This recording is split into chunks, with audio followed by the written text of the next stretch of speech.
Gracias al doctor Zurita. El cáncer de próstata localmente avanzado estuvo a cargo del doctor Rojas, el doctor Alberto Pieretti y el doctor Mario Marín con el doctor Giuseppe Figurelli. Gracias a Simón por el quite. Bueno, muy buenas tardes. Es un placer estar aquí acompañándolos en la presentación de este consenso y bueno, en representación del doctor Rojas, el doctor Alberto Pieretti, el doctor Mario Marín y el doctor Figurelli, que no nos pudieron acompañar el día de hoy.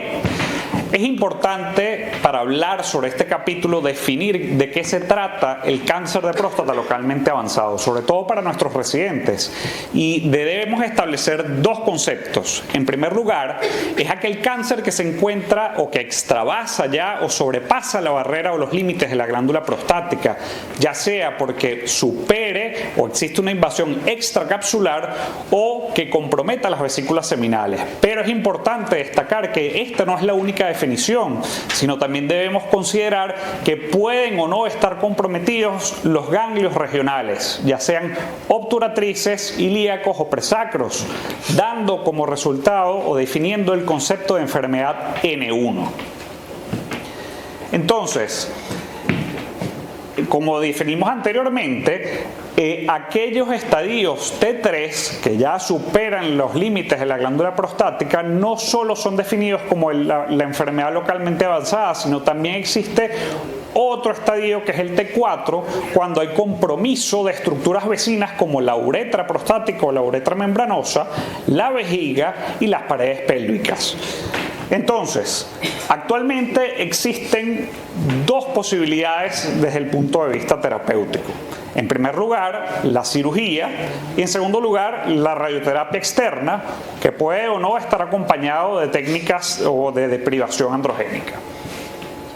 No sé hacia dónde puedo apuntar.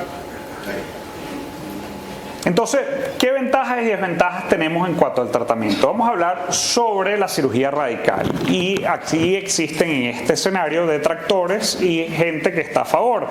¿Qué ventajas tiene hacer la cirugía radical de próstata? Bueno, en primer lugar, que vamos a poder tener un espécimen completo que va a poder ser evaluado en anatomía patológica y de esta manera lograr determinar si existe un upstaging o un downstaging según el grupo histológico de ISUP.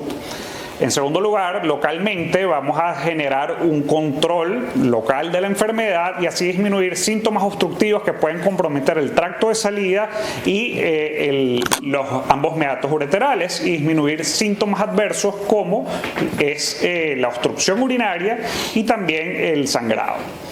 En otro aspecto importante es que al hacer control de la enfermedad local disminuimos los clones que pueden generar en un futuro resistencia a la castración.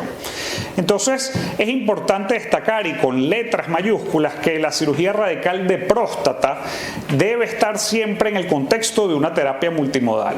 Muy probablemente la cirugía radical de próstata no va a ser la única estrategia que nos va a permitir curar la enfermedad, sino en algún momento debemos combinarla con otras técnicas como radioterapia, ya que estamos hablando de que la enfermedad sobrepasó la glándula prostática.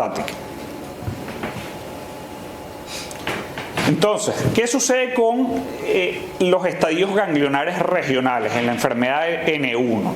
Si tenemos previo al diagnóstico y la única manera de poder diagnosticar la presencia o estadificar la presencia de enfermedad N1 es mediante la realización actualmente de un PET-PSMA, siendo aún la única manera de lograr confirmar este diagnóstico la linfadenectomía.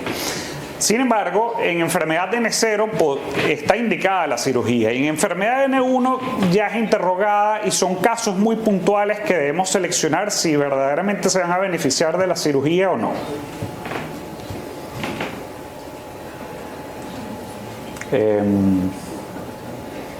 Por supuesto, todas estas cirugías deben ir acompañadas de linfadenectomía. ¿Y por qué? Porque ya estamos hablando de una enfermedad de alto riesgo, que ya está definida como mínimo como un estadio T3 o T4. Entonces, toda cirugía localmente avanzada debe ir acompañada de una linfadenectomía con la plantilla de linfadenectomía extendida.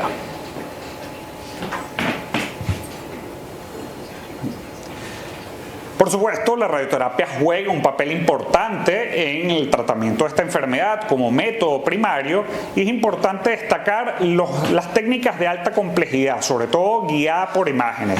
En este rol juega un papel importante la radioterapia de arco volumétrico o VMAT y la radioterapia de intensidad modulada, puesto que son técnicas que permiten, previo a la hora de hacer una simulación, utilizar un PTB, que es el sitio o el blanco donde vamos a instaurar el tratamiento, de una manera más precisa, más limitada, sin que se disipe la radiación hacia órganos de riesgo, como es el recto y la vejiga, de manera tal que los efectos adversos se disminuyan. La radioterapia en estos casos debe ir acompañada de terapia o deprivación androgénica, y por lo general se recomienda que esta deprivación androgénica, porque al encontrarnos en el contexto de una enfermedad de alto riesgo, sea administrada por un periodo de 18 a 36 meses. Ahora, ¿cuáles son los otros escenarios que debemos tomar en cuenta? Bueno, hacer una prostatectomía radical y que en el espécimen definitivo encontremos enfermedad N1. En estos casos, o enfermedad N1 o en enfermedad N0. Son dos escenarios distintos. ¿Por qué? Porque hicimos una prostatectomía radical y probablemente nos llevemos como sorpresa la presencia o el compromiso de vesículas seminales. Entonces este paciente muy probablemente, o probablemente no, tiene la indicación de ir a radioterapia externa como complemento. La pregunta o la diatriba está: ¿debemos asociar bloqueo o deprivación androgénica o no?